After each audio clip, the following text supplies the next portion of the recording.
3 bulan. Yes. Disitulah dites kejujuran. Salah satunya kejujuran. Bagaimana caranya ditahu orang jujur atau tidak pada saat training? Banyak caranya. Contoh satu. Sepenting apa kita selalu bertanya tentang why-nya ketika kita merekrut karyawan baru? Ini buat teman-teman yang mungkin tuh ada kan di sini yang penontonnya baru bisnis toh. Oke. Bagaimana sebenarnya ini menerima karyawan seperti apa sebenarnya kita cari begitu yang diperlukan? Jadi begini. Atau spesifikasinya bagaimana? Caranya lah. Ya. Cara merekrut karyawan. Seluruh manajemen bisnis, manajemen sumber daya manusia, tujuannya satu, Jom. Apa itu? Karyawan yang Cara mengurangi karyawan yang sopan. Yang elegan. Elegan ya. Ini akan terjadi pro kontra nantinya. Jadi saya pernah mengurangi karyawan begitu. Saya ingat sekali Om Nandar pernah ada kata-kata yang sangat menancap gitu. Kita manusia itu hanya beraktivitas, bergerak atau melakukan apa yang dia tahu. Ini dia. Saya langsung kayak dejavu ini ya. Saya dulu di warkop yang diperintis. Ya, jadi kita ini semakin tua semakin banyak tahu. Jadi aktivitasnya makin meluas dan sebagainya. Dan kalau tua mikir ya lebih banyak kebijaksana toh. Bijaksana nih. Iya. Tapi lebih kayak kalau tua kayaknya memang menjadi Thanos begitu kayaknya yang satu kali begini jadi. Iya. Toh? Satu kali jentikan jadi gitu. Iya. Karena banyak keluar sekarang semakin dia bijaksana. Istilahnya bilang ada tuh biasa orang dibilang apa saya yang bikin dia jadi. Iya. Tapi dia lupa deh. Iya. Ada proses dan sebagainya. Nah, saya tuh merasa di dunia konsultan itu saya kadang-kadang melihat seluruh karyawan saya sudah tahu mana yang tidak produktif. Oh iya. Mau yang bicara ke situ. Apa keputusan yang diambil ketika melihat karyawan sudah tidak produktif? Tergantung. Jadi misalkan saya di sebuah organisasi, di sebuah bisnis, sebuah bisnis yang pernah saya tangani. Saya lihat karyawan, pasti kan kita lihat rasio antara produktivitas pendapatan dan karyawan. Ada yang menempatkan bahwa seluruh budget perusahaan atau karyawan itu tidak boleh melebihi angka 10-20% omset. Untuk gaji karyawan, maksudnya ini gaji karyawan plus bonus. Ini kita bicara dari sudut pandang manajemen keuangan ya. Iya betul-betul. Jadi biaya karyawan itu tidak boleh lebih dari 10-20% dari omset yang. Omset atau laba? Omset ya. Omset. 10%. Ini dulu. Berarti sisa 30% kalau untungnya sanu. Iya, makanya targetnya harus 10%. Biayanya? Yes. 10%. Oke, berarti sisa 40 nih. Sisa 40. 40 yang sisanya 40. 90% dong. Iya, taruh 50 COGS. Kalau bisa operasional 30. Nah, 30. Iya. Ini kan COGS misalnya dengan bahan baku dan lain-lain. Oke, 50. Sisa 40. Ya, sisa 40. Kalau itu sampai 20 berarti kita sisa 30 dong. Iya, belum lagi marketing? Iya. Marketing biasanya kan namanya marketing biasa sampai 10% ya. Iya. Biasanya. Tapi ada lewat. Ada lewat. Ada juga yang nggak pakai biaya marketing. Tapi untuk yang anggaran untuk konsultan biaya misalnya taruhlah pakai Septian itu dari mana diambil? Ya, saya selalu mengedukasi bahwa dengan saya masuk ini ya kita nggak bisa, konsultan itu nggak bisa jamin. Tapi kami akan memberikan penanganan terbaik. Ya kita presentasi nanti kalau diberikan kewenangan ya ngomong ini. Baru. Oke. Kembali tadi dulu itu yang pecat dulu, memang cara dipecat atau tidak karena produktif. Saya lihat dulu, oh ini ternyata antara omset dan ini. Saya beri waktu dulu. Kan kalau mau target 10-20%, dua pilihannya, mengurangi karyawan atau meningkatkan omset. Betul. Kita masuk. Kita evaluasi dulu siapa manajer marketingnya, ngapain aja selama marketing, apa begini skemanya begini, kenapa penjualannya tidak terima oleh pasar. Nah itu kan evaluasi dulu. Evaluasi dulu. Oke. Kira-kira apa yang mau dilakukan? Nah itu kita sambil evaluasi, beri waktu sebulan. Kalau memang tidak berubah, baru kita ambil tindakan. Tindakannya apa? Ya mungkin pengurangan karyawan, mungkin dan sebagainya. Bagaimana sebagai kamu konsultan gitu? Karena bisnis kan harusnya humanis. Oke. Ada kan pakai perasaan begitu, belum lagi yang mau dipecat biasa. Ini satu tips ya, satu tips. Dengarkan ini mengurangi karyawan yang cara mengurangi karyawan yang sopan, yang elegan ya. Ini akan terjadi pro kontra nantinya. Jadi saya pernah mengurangi karyawan begitu. Tingkatkan kinerja, kemudian tahan sedikit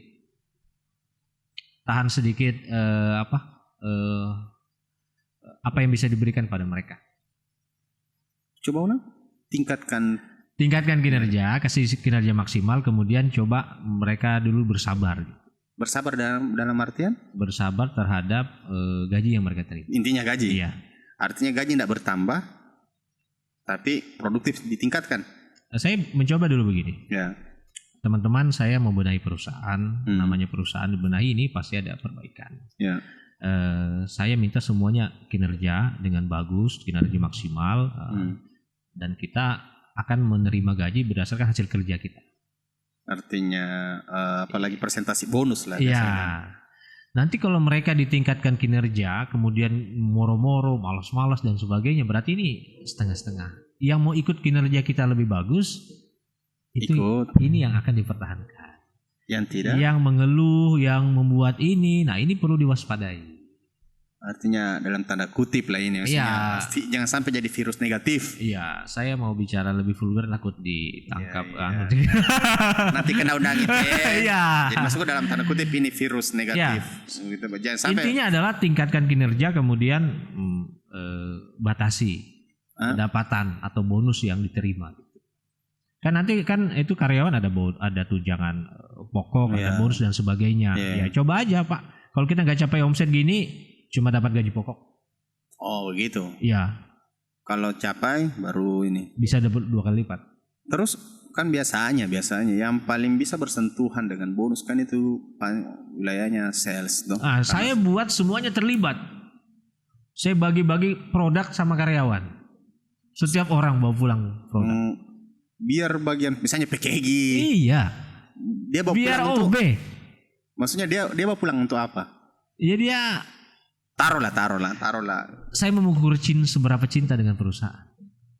Bagaimana ya Pak kalau kayak klinikku itu? OB ku kan laki-laki. Iya. Suruh bawa pulang juga. OB saya dulu sampai stres. Kenapa bisa? Suruh bawa pulang apa? Ada lah. Ya, jadi kadang yang keras-keras itu bisa menumbuhkan kualitas. Kita dulu kalau nggak sholat, nggak ngaji itu dijepret. Kita lihat dipukul itu sebuah hal yang sangat keji, melanggar HAM. Tapi pada saat itu kita butuh itu. Jadi butuh juga maksudnya kekerasan ya? Tidak keras. Tegas. Ya sama aja lah kalau dunia penjualan. Kamu nggak closing selama 2 bulan dipecat. Itu biasa ya? Biasa. Ya mungkin sales juga sudah biasa dengan soal itu nih. Artinya jangan menjadi sales kalau tidak mau artinya begini ya Pak, itu lagi ilmu, janganlah menjadi petinju kalau tidak mau terkena pukulan. Iya, maksudnya semuanya ada risiko. Jadi memang ini manajemen bukan jahat ya, padahal ya ada 2 bulan disuruh kerja penjualan, kalau nggak penjualan ya berarti mungkin bukan bidang Anda marketing, tapi di dalam situ akan dievaluasi. Kan ada 2 yang dievaluasi itu. Caranya menjual atau semangat menjualnya. Beda lagi tuh? Beda lagi. Apa lagi bedanya itu? Misalkan kita suruh seseorang jual 10 unit properti dalam sebulan. Ternyata dia tidak capai target. Akan dievaluasi, ini anak gak bergerak, tidak tahu caranya menjual. Atau memang tidak semangat jadi penjual atau malas-malasan dan sebagainya. Kalau didapat malas-malasan dia apa? Biasanya ya dimarah-marahi, dipaksa pecat. Kalau memang tidak tahu ya kita training, kita berikan ini, bahkan kita berikan database yang hot prospect. Oh, jadi kalau tidak malas dimarahi? Iya. Sampai dipecat? Sampai dipecat karena mungkin dia nongkrong di warung kopi, kan gitu. Absen baru pergi. Iya. Yang penting pokok masuk. Yang penting foto. Tinggal ada gaji pokok atau iya. Manajer tuh harus punya kualitas melihat itu. Oh, harus itu manajernya. Iya. Terus kalau yang gaji manajer itu ceritanya dia dapat bonus dari penjualan bisa juga. Nanti dibagi secara manajemen keuangan karena kan dia bertanggung jawab terhadap penjualan. Oh, jadi pada saat bicara penjualan ini, kita menentukan yang berapa target penjualan yang ingin dicapai. Om Nandar jadi manajer marketing, saya direktur. Om Nandar bulan ini harus capai 100 unit ya. Om Nandar bilang, Pak, saya butuh 10 sales kalau begitu. Oke, ambil, rekrut.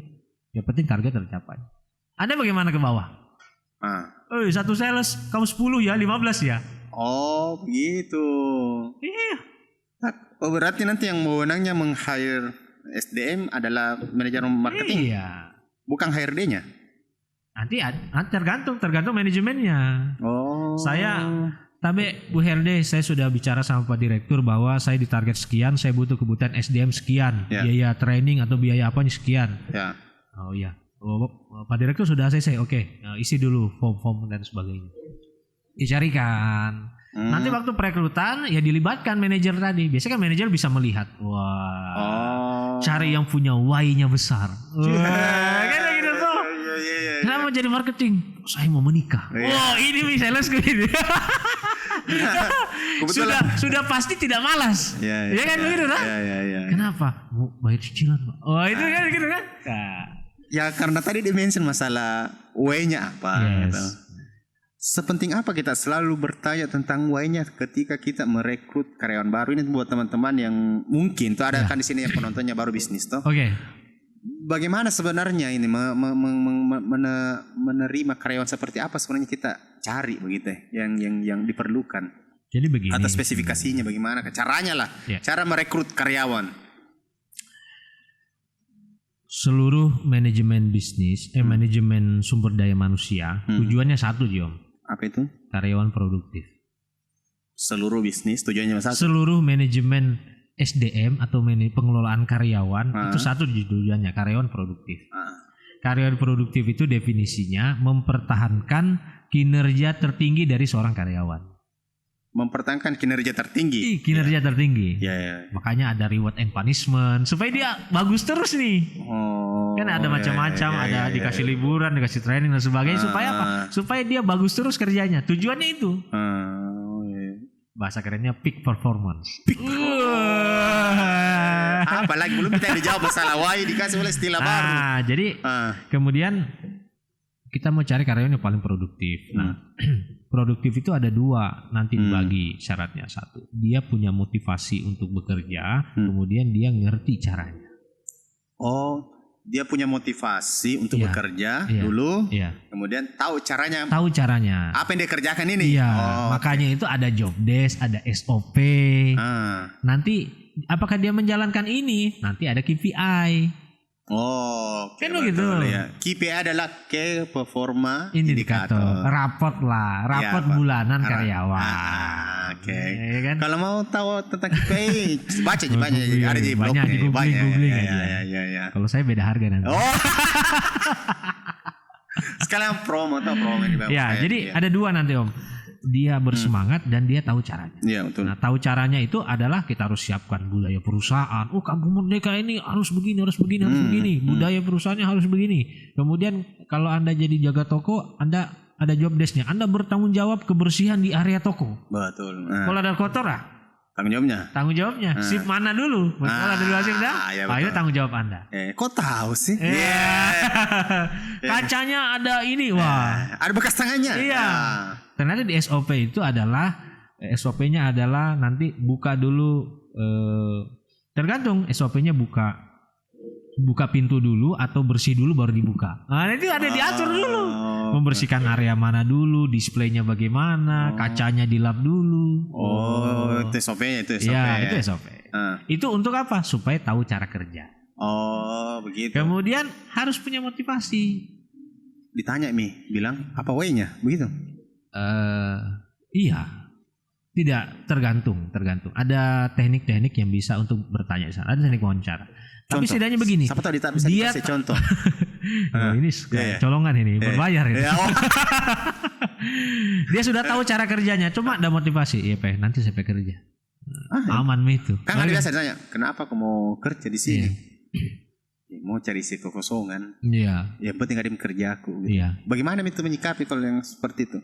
Nah kalau itu biasanya nanti dilihat sebenarnya enggak sesederhana itu Om. Ada kan biasa yang saya dulu ada di ISC kan yang saya sering dengarkan. Ada orang yang bilang begitu nanti kinerjanya bagus. Iya. Oh enggak Ji Pak, saya biasa Ji nyapu-nyapu ini. Tapi ternyata dia memang kerjanya bagus. Ada yang bilang, saya Pak biasa mah itu. Wah ternyata gampang Ji. Ada di CCTV-nya tuh. Merokok dulu.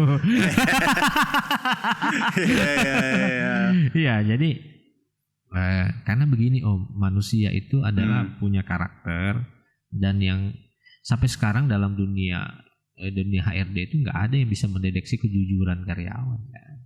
Tidak ada itu. Belum ada teknologi yang bisa mengetahui itu.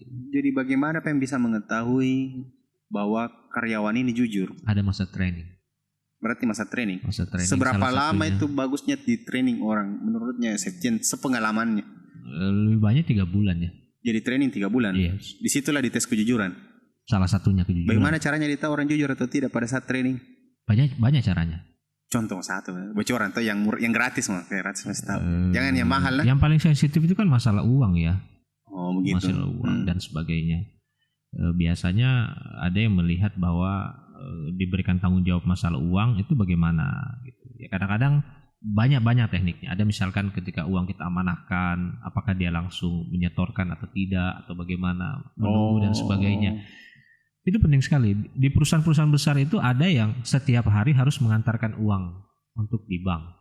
Jadi kan dapat omset bulan harus di store supaya tapi internet kita. Iya, supaya internet bankingnya muncul sama gitu. Kan? Setorkan gitu ya. Atau ada juga kalau sudah perusahaan besar nanti orang banknya yang ambil gitu. Iya. Nah biasanya itu untuk mensiasati supaya jujur dia berdua, karyawannya berdua. Berdua jalan. Iya. Tapi kalau dilari berdua bagaimana? Kalau lari berdua? Nah, itu agak minim.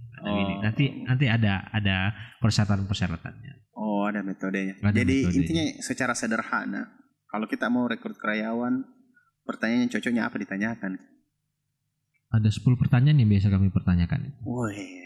Bocoran dulu dua. Yang sering saya tanyakan. Iya 2 mau. Iya. Kalau 8-nya kan langsung berbayar di. Menurut Om Iskandar, Kota Makassar itu kota yang seperti apa? Kota yang bagus, indah, ombaknya bagus. Kalau nanti dia lebih banyak ke positif, itu berarti memang positif. Nanti kalau Makassar sampahnya banyak, begal dan sebagainya. Nah, karena pemikiran negatif itu dekat nanti dengan tindakan-tindakan yang kurang jujur. Oh yang begitu, yang mengeluh-mengeluh. Bertanya bilang bagaimana Makassar ini? Atau ditanya bagaimana wali kota Makassar saat ini? Tahu begitu toh? Kalau zamannya bagus. Iya. Berarti positif thinking ya. Paling seru itu waktu bertanya, bagaimana kinerja presiden menurut Anda? Presiden ya, tidak sebut nama ya.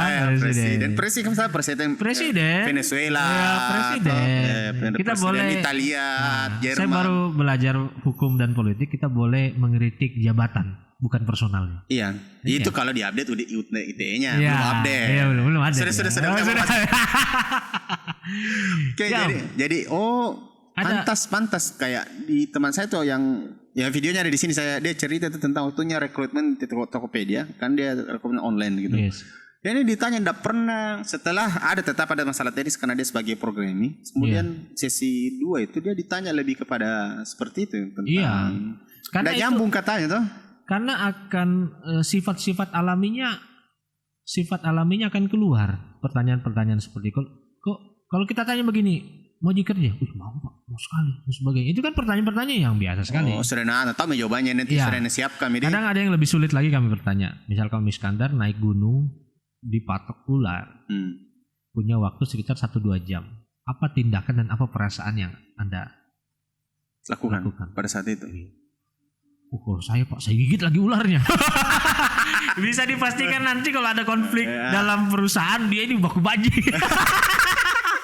Ada begitu jawabannya ada. Oh dia bilang kalau saya gigit kembali saya bunuh atau bagaimana. Terus apa lagi jawaban lain selain ini? Ya kita sudah tahu coret. Kalau selain itu ada apa biasa dijawab ya kalau begitu? Oh iya. Ada biasa. Contoh. Nggak cukup lah. Si banyak begitu. Oh iya. Misalkan Om Nadar sekarang ke sebuah bank, ternyata mau store uang dan sebagainya. Yeah. Ada perampokan bank. Ada tembakan di mana-mana. Om Iskandar kena tembakan bukan di bagian organ vital. Mungkin tangan atau sebagainya tidak vital. Apa tindakan dan apa perasaannya? Ada yang bilang, saya menyesal Pak ke bank. Wah, kan gitu tuh. Atau kalau disuruh antar uang, tiba-tiba kena. Tapi itu kan pertanyaannya diganti. Kalau kamu nanti bekerja, difitnah orang, difitnah ambil uang, difitnah ini, apa yang kamu lakukan? Wah, itu sama, hampir sama nanti. Langsung bilang tidak mentung. Tidak mentung. Iya. Nah itu yang diwaspadai itu. Kalau dia bilang, kalau saya di perbankan Pak, saya tenang, saya coba tutup luka saya. Kan logis kan? Lagi tutup luka saya, kemudian saya coba cari pertolongan sebisanya sambil menunggu ini. Berarti nanti kalau dia difitnah, saya tenang. Kalau memang saya tidak melakukan, saya tidak perlu ini. Ya gitu kan, tenang. Terus mencari bagaimana kebijakan pemimpin dan sebagainya. Jadi itu adalah, tapi itu pun tidak menjamin kita dapat karyawan yang bagus. Bisa jadi aja spekulasi jawabannya. Iya, kita juga pernah terkecoh dan sebagainya. Pernah juga terkecoh masalah gitu. Tapi lebih banyak yang bagus sesuai Tapi bagaimana misalnya pertanyaan soal teknis gitu, misalnya bicara UKM lagi nih dia bukan saya sebagai bisnis owner bikin gerobak begitu, minuman lah gitu, green tea, tea lah. Saya sudah mau rekrut karyawan ini Nah, bagaimana nih kalau mau pertanyaanku soal tahu teknisnya ini tidak? Bagaimana caranya itu? Kan tadi soal attitude-nya tadi wilayahnya. Tapi untuk secara skill apakah butuh pertanyaan juga? Butuh, kalau perlu langsung suruh coba aja buat. Kalau lebih ke skill langsung coba. Iya, jadi kan nanti training rekrutmen itu ada 2, ada nanti tes dalam pekerjaan. Misalkan dia syukur nanti nanti Anda besok datang lagi dan tes drive langsung. Langsung dicoba aja. Langsung dicoba deh. Sama biasanya kita cari barista kan. Nanti di hari tertentu kalau secara personal ya dah hari ini datang ke sini, ini ada kopi coba buat. Tapi ada juga kan orang biasa merekrut bukan karena skillnya cari tapi lebih penting attitude-nya sudah. Boleh. Soal skill bisa dilatih. Itu sudah tidak dia masukkan itu di pertanyaan. Itu boleh juga, cuma Anda harus mau ajari, harus siap mengajarkan dari awal. Anda siap enggak untuk itu? Saya Pak, saya punya bawahan, ini sudah ikut lama, saya sudah 2 tahun, nanti ini yang ajar. Itu bagus kan? Bisa kalau begitu bisa. Itu untuk UKM ini. Oke, kita masuk di fase kedua, bicara tentang buku rahasia umum ini. Oke, siap. Ini sebenarnya tentang apa? Bisa saya buka ini? Boleh. Ini aja yang sudah dibuka. Saya ini mau dengan bangga. Mau giveaway itu. Boleh. Jadi yang mau dapatkan buku ini silahkan follow Instagram Septianco Consulting aja. Septianco Consulting aja dan komen di bawah ini tulis saja saya mau. Saya mau. Nanti follow Iskandar Cita. Iya. Kasih nomor saya sudah komen. Oke, sip. Buku rahasia umum karya terbaik. Karya kedua. Belum terbaik tapi masih ada lebih baik lagi nanti. Ini bicara tentang apa ini rahasia umum ini? Saya bercerita tentang saya belajar menulis esai. Masuk ke mana itu? Esai itu sebuah jenis sastra tulisan pendek. Yang pendeknya itu kategorinya habis dibaca kurang dari 10 menit. Jadi maksudnya setiap satu bab begitu? Ya, setiap satu judul itu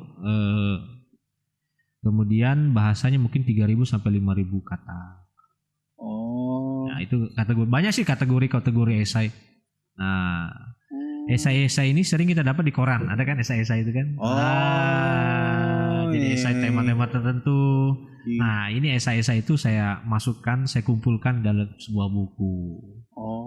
Makanya nanti di sini kumpulan esai tentang kehidupan. Nah, ini yang waktu saya menjadi motivator. Kan biasanya kehidupan itu orang menulis buku kehidupan ada pencapaiannya. Ya, makanya apa pencapaian terakhirnya di sini? Enggak ada lah. Apa ini? Pasti ada yang luar biasa ini atau apalagi membuat perusahaan berubah omsetnya sampai 700%. Ada di sini di cerita ada. Saya agak takut nanti jadi pedagang yang tidak jujur. karena belajar agama jadi agak khawatir gitu. Jadi ini betul-betul tulisannya apa adanya. Iya, makanya nggak banyak-banyak. Dulu kan ada testimoni ini, banyak sekali. Di awal itu biasa ada testimoni tentang. Di belakang testimoni.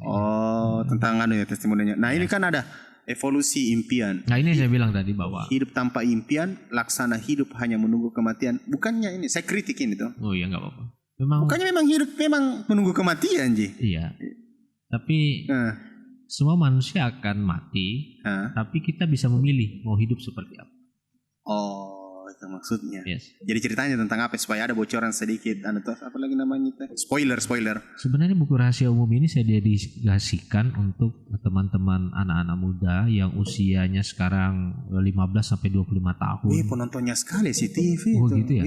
Target marketnya jelas ya. Jelas. Berarti saya benar di Kalau lihat sebentar anunya itu analisisnya ini sekali. Iya, maksudnya mereka itu nanti. Saya nggak jauh-jauh, saya dulu waktu di usia 15 sampai 25 tahun saya tuh selalu berpikir kira-kira selesai kuliah saya ini ngapain ya? Mau masuk ke apa gitu. Jadi di sini tentang mencari tujuan hidup gitu. Yes, di kehidupan itu ada evaluasi impian. Bagaimana sih mengenai rezeki itu sebenarnya? Ada yang bilang rezeki itu sudah diatur, ada yang harus kerja, harus apa, gimana itu rezeki itu? Wah. Apa itu? Jadi kegelisahannya itu ditulis bilang itu rezeki.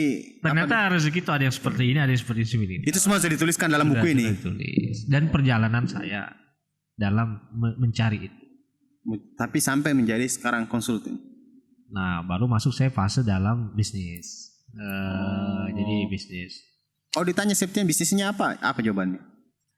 Saya profesional dan pengusaha. Bukan pengusaha. Iya, profesional. Iya. Bukannya bisnisnya sebagai itu. Kan bisnis konsultan juga ada organisasinya toh? Iya, ada organisasinya. Saya konsultan bisnis ya, membenahi. Kalau sebenarnya apa yang saya bikin dari yang manajemen tradisional ke semi profesional. Kalau dia semi profesional mau ke profesional, saya arahkan langsung ke ISO. Langsung ambil ISO aja. Tapi kalau yang masih semi tradisional, dia masih mau dibenahi, ya, saya kasih. Oke. Septian, pertanyaannya ini. Sampai kapan Septian mau menjadi bisnis konsultan? Itu saya nggak bisa jawab juga. Saya nggak bisa jawab. Kemudian kenapa? Saya masih menikmati profesi ini dan saya masih enjoy gitu. Tidak ada jawaban. Saya belum bisa menjawab. Adakah Septian di usianya saat ini yang dulu disesali tidak dikerjakan? Banyak sekali. Apa itu? Kenapa saya tidak mencoba lebih keras dan merantau lebih jauh? Maksudnya lebih jauh kemana? Mungkin keluar negeri, kemana-mana dan sebagainya.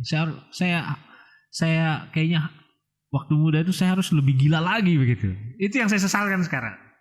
Sesal maksudnya tidak ambisius bagaimana gitu? Iya, saya kurang ambisius dulu. Soal jadi motivator menyesal atau tidak? Saya menyesal kenapa tidak lebih gila lagi begitu. Menyesal karena tidak lebih gila lagi. Kenapa tidak? Karena menurut saya setelah menikah kehidupan lebih melambat nanti. Menurutnya Septian? Iya, menurut saya. Menurut pribadi? Iya. Tapi ada tidak orang? Kalau saya merasa lebih melambat karena nanti saya tuh suka service excellence. Yang bagaimana itu service excellence itu? Maksudnya bagaimana nih? Supaya jelas clear ini ya. Oh iya, saya selalu menjaga keluarga saya dengan baik. Karena begini, menjadi konsultan bisnis itu adalah kita menerima segala masalah bisnis itu. Iya. Tahun 2020 itu saya sampai masuk pengadilan untuk membenahi bisnis. Kemudian saya melalui kerumitan yang panjang. Ternyata benteng terakhir kita buat bisa tidur enak itu keluarga. Betul sekali. Saya setuju. Jadi saya sangat menghargai keluarga, memberikan ini dengan kemampuan terbatas. Saya boleh berdarah-darah di bisnis, cuma di keluarga saya harus tidak boleh berdarah-darah. Iya. Itu yang saya jaga.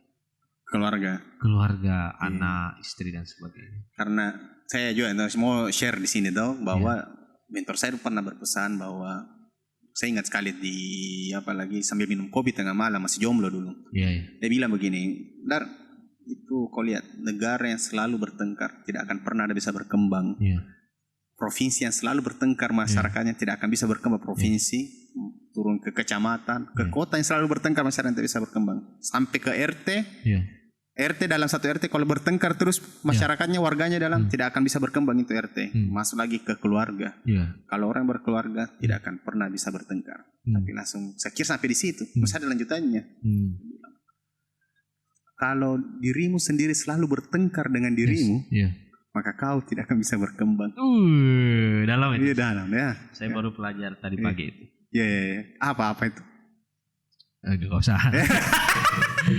Di warung kopi aja. Iya, karena kita selalu kayak memperumit sesuatu gitu.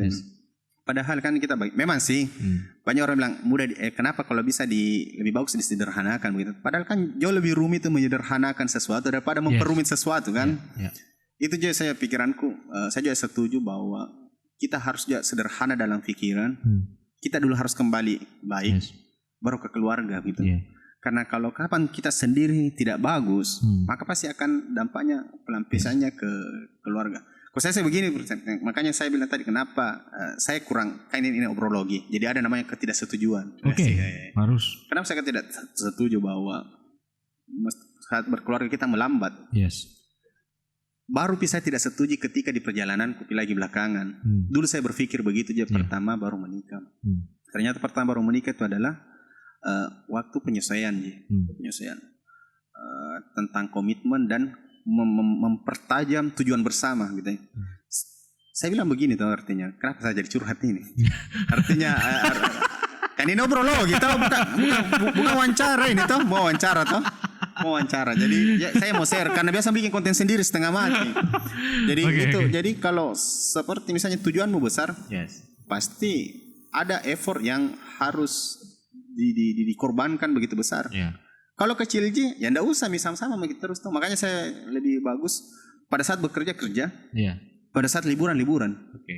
Kalau di kerja tidak ada saling mengganggu, tapi pada saat liburan tidak ada pekerjaan di kepala. Tahu konsepnya? Saya sebelum tidur, biasa tidur mungkin mata sudah tertutup, masih bisnis dibahas. Masih dibilang begini, oh iya. Itu program kemitraannya nanti klinik kemana? Itu nanti bahkan masih membahas keuangan bahwa ini kalau uang disimpan di saham. Udah cemburu jadi istri tak? Tidur sama masalah bisnis? Sama saya cerita toh. Itu tapi di hari kerja. Artinya hari kerja itu Senin sampai Sabtu. Minggu yang pernah ada ganggu saya. Gitu ya. Waktunya berenang sama anak. Boleh. Makanya saya percepat speed Kak, karena saya tahu bahwa kemudian hari saya tidak mau menyesal kenapa saya tidak lakukan itu. Iya, saya kan sering komunikasi dengan orang-orang yang lebih tua. Kadang-kadang dia bilang begini, saya menyesal. Menyesal kenapa? Saya tidak kulihat anakku besar. Betul, banyak dengar begitu toh. Nah, karena memahami itu, saya tidak mau menjadi orang itu. Tapi saya sih maksudnya tergantung sih. Maksudku, saya masih sampai sekarang belum temukan itu maksudnya. Kita syukur karena pengusaha. Ada orang yang kerjanya pagi pulang maghrib. Oh itu yang tapi tidak masuk pagi pulang maghrib. Iya. Bagaimana dengan saya Septian? Pagi pulang jam pagi pulang tengah malam. Nah itu harus dibalance kan. Tapi pagi sebelum pergi kerja main sama anak. Boleh. Jadi tapi kan banyak yang harus pergi jam 7 kan, anak belum bangun kan. Iya. Itu yang menurutku saya di situ yang masuk yang alhamdulillah Allah masih kasih time for me. Asik bahasa Inggris tuh. Karena kalau di manajemen profesional Anda harus memilih mau jadi karyawan atau melepas kepada eksekutif atau. Kenapa tokoku saya semua saya buka itu jam 10 ke atas. Karena saya mau setelah subuh sampai jam 10 waktuku bersama anak bermain. Nanti kalau saya yang meng-coaching, saya akan bertanya, kalau kita buka lebih awal omset naik nggak? Makanya saya tukar. Saya tukar dengan maksudnya itu waktu mahal. Kalau itu memang waktu mahal untuk omset, saya tukar dengan untuk keluarga. Iya, tapi itu kan udah berbicara bisnis profesional. Jadi akan ada pertanyaan begitu nanti. Begitu nih. Iya. Jadi pasti karena kaidah profesionalisme pertama kita sudah salah mencampur bisnis dan keluarga. Begitu. Iya. Kaidahnya nih. Kaidah pertama sudah salah. Oke. Ya sih tergantung juga. Tapi kan kita berbisnis kita bisa mengatur. Nah itu yang tidak bisa dimasuki oleh profesional. Iya. Rokok bisnisku. Tidak bisa gitu. Nah, tapi saya pikir kalau memang nanti suatu hari bilang ada tetap jam 7, misalnya jam setengah 8 tuh, silakan buka, kan ada direkturnya. Iya. Nah, iya. Makanya saya sempat tadi di menit sebelumnya saya bertanya, bedakah bisnis owner dengan pemimpin? Gitu? Karena terus terang memang saya bukan pemimpin yang baik. Saya hanya cocok pemimpin untuk keluarga. Bukan pemimpin yang bagus untuk di bisnis. Makanya saya selalu cari pemimpin baru. Katanya film Korea katanya nggak boleh memilih orang baik dan pemimpin bisnis. Lewami posture. Oke, Septian. Sebelumnya saya di terakhir mau katanya, apa artinya bajumu itu? Banyak sebab. Closing lah nanti ini. Enggak, jadi begini Om. SFC Consulting setiap tahun itu ada tema-temanya. Temanya tahun kemarin itu leadership. Jadi saya sangat percaya 2020 itu kalau leadernya loyo, leadernya lemah, paling mudah menutup bisnis. Paling mudah itu deh. Paling mudah. Langkah paling mudah. Oke. Daripada omset nggak jelas kita tutup saja. Ruko disewakan atau gimana kita tutup bertahan. Nanti ada secerca harapan baru kita buka. Itu paling aman. Tapi kalau leader yang keren, ini pandemi kita akan bersama-sama hadapi ini. Nggak banyak sekarang order selama pandemi. Kan banyak kan salah Septian dapat klien yang lagi bangkrut gitu. Enggak, dia lihat harga saya langsung skip. Apalagi apa hubungannya sama itu perbanyak sebab? Tahun ini kita temanya penjualan, salesmanship. Nah, saya menggali-gali ternyata penjualan itu sederhana menurut kami bahwa penjualan itu adalah memperbanyak sebab. Contoh. Misalkan saya mau menjual buku, saya harus banyak sebab. Sebabnya apa? Silaturahim, posting. Itu kan sebab-sebab. Nanti akibatnya baru closing. Baru laku. Bahkan kajian kami, laku dan closing itu takdirnya Allah Subhanahu Wa Taala. Subhanallah, Masya Allah. Sekarang Septian lebih ke spiritual ya. Enggak lah. Enggak anunya Septian apakah konsul nama brandnya? SFC Consulting. Bukan Chow Consulting. Bukan. Chow Consulting sudah ada di Singapura. Enggak boleh. Sekarang Septian Chow. SF Chow. Jadi kalau brand itu sudah ada di 3 negara, dia sudah menjadi brand internasional. Oh, begitu. Iya, jadi saya sekarang googling sudah enggak ada. SF. Ya. Terus saya agak penasaran gitu sebelum penutup ini juga sih tentang saya lihat ada apa ngopi-ngopi Coffee with Chow. Coffee with Chow. Apa itu? Jadi begini, menurut saya pandemi ini akan mudah dilalui kalau kita bergandengan tangan. Bergandengan tangan itu saling berbagi. Om Nandar bisa apa? Bagikan secara gratis. Kalau punya uang ya bagi uang. Kalau punya makanan bagi makanan. Saya kebetulan punya sedikit ilmu dan sedikit uang buat traktir, itu yang saya bagikan. Jadi panggil Septian bayarkan semua. Iya. Baru kasih lagi ilmu. Surga. Itu adalah implementasi memperbanyak sebab. Bagian dari memperbanyak sebab. Sebab. Nah, setelah perjalanan itu luar biasa ternyata. Ternyata efeknya bagus. Langsung ada klien baru.